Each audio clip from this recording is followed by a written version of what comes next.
অনেকেই বলে মুরিদ হওয়ার কোনো প্রয়োজন নেই, মা বাবা আসল পীর, অথবা আপনার কাছে।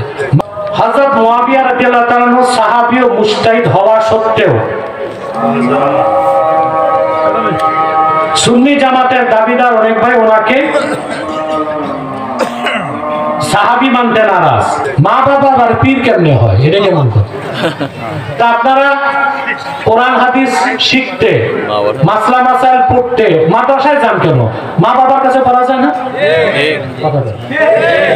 যে বলে বাপ মা বড় পীর, ওইটার চেয়ে বড় জাহেলে মুরাক্কাব গায়রে মুফিদ আর একটাও নাই। পীর যে কি তাই বুঝে না।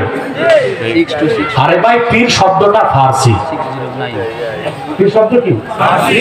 মুরব্বি, বুড়া, বুজুর্গ, অভিভাবককে ফার্সিতে বলা হয় পীর। কি বলা হয়? পীর। আরবিতে বলা হয় শায়েখ, উস্তাদ। কি বলা হয়? শায়েখ। আর আপনি পীর বলতে ভালো লাগে না, কোরআন হাদিসে পীর শব্দ নাই, তো সমস্যা কি? কোরআন হাদিসে তো নামাজ শব্দও নাই, কোরআন হাদিসে তো রোজা নামেও শব্দ নাই। রোজা আছে সাওম নামে, নামাজ আছে সালাত নামে। আল্লাহ আল্লাহ পীর বুজুর্গ ধরা যাবে ওয়া কুনু মা সাদিকিন, এই আয়াতের দৃষ্টিকোণ থেকে। কথা বুঝেন? পীরের কাছে যাওয়ার মানে তরিকত তাসাউফ শিক্ষা করা। মুহাদ্দিসের কাছে যাওয়া ওয়াজিব হাদিস পড়তে, মুফাসসিরের কাছে যাওয়া ওয়াজিব তাফসীর পড়তে, মুফতির কাছে যাওয়া ওয়াজিব ফতোয়া নিতে। তরিকত তাসাউফ মারিফত শিখার জন্য হক্কানি আল্লাহ আল্লাহ বুজুর্গ ব্যক্তি পীরের কাছে যাওয়াও ওয়াজিব। তা নসে কোরআন, নসে হাদিস ও ইজমাই উম্মত দিয়ে প্রমাণিত।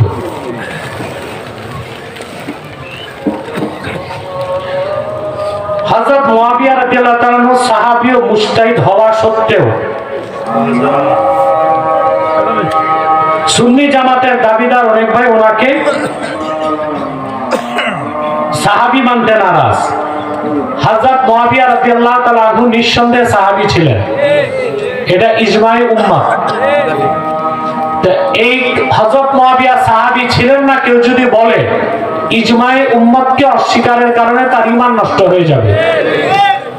কথা বুঝতে পারছেন? হযরত মুআবিয়া রাদিয়াল্লাহু তাআলা আনহু জলিলুল কদর সাহাবী, এই ক্ষেত্রে কোনো ইশকাল নাই। তবে হযরত আলীর সাথে ওনার যে যুদ্ধটা হয়েছিল, ওই ক্ষেত্রে হযরত আলী সঠিক ছিলেন, আর হযরত মুআবিয়ার ইজতিহাদি ভুল হয়েছিল।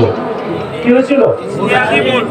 আর হযরত হাসান আর হযরত হোসেন রাদিয়াল্লাহু তাআলা আনহুমা দুজনকে হযরত মুআবিয়া মাথার তাজ মনে করতেন, এবং প্রতি বছর হযরত হাসান ও হযরত হোসেনকে হযরত মুআবিয়া দামেস্ক থেকে কয়েক লক্ষ দিরহাম হাদিয়া পাঠাইতেন। এবং হযরত মুআবিয়া রাদিয়াল্লাহু তাআলা আনহু নিজে ওসিয়ত করে গেছেন তার মৃত্যুর পরে হযরত হাসান খেলাফতের দায়িত্ব নেবেন। কুখ্যাত ইয়াজিদ তার বাবাকে বিষ প্রয়োগে হত্যা করছে, আর চিঠি নিয়ে যে লোকটা হযরত হাসানের কাছে যাচ্ছিল তাকে প্রতিমধ্যে হত্যা করছে। সবটুকু দায়ী ও জালেম হচ্ছে ইয়াজিদ। ইয়াজিদকে ব্যক্তিগতভাবে আমি মুসলমান মনে করি না। ইয়াজিদের সমালোচনা করা যাবে, হযরত মুআবিয়ার সমালোচনা করা যাবে না। ইয়াজিদের দালালি যারা করে তারা নজদি, আর মুআবিয়ার বিরোধিতা যারা করে ওরা রাফিজি শিয়া। এদের খপ্পর থেকে আল্লাহ আমাদেরকে বাঁচান, আমিন বলেন। আল্লাহুম্মা আমিন।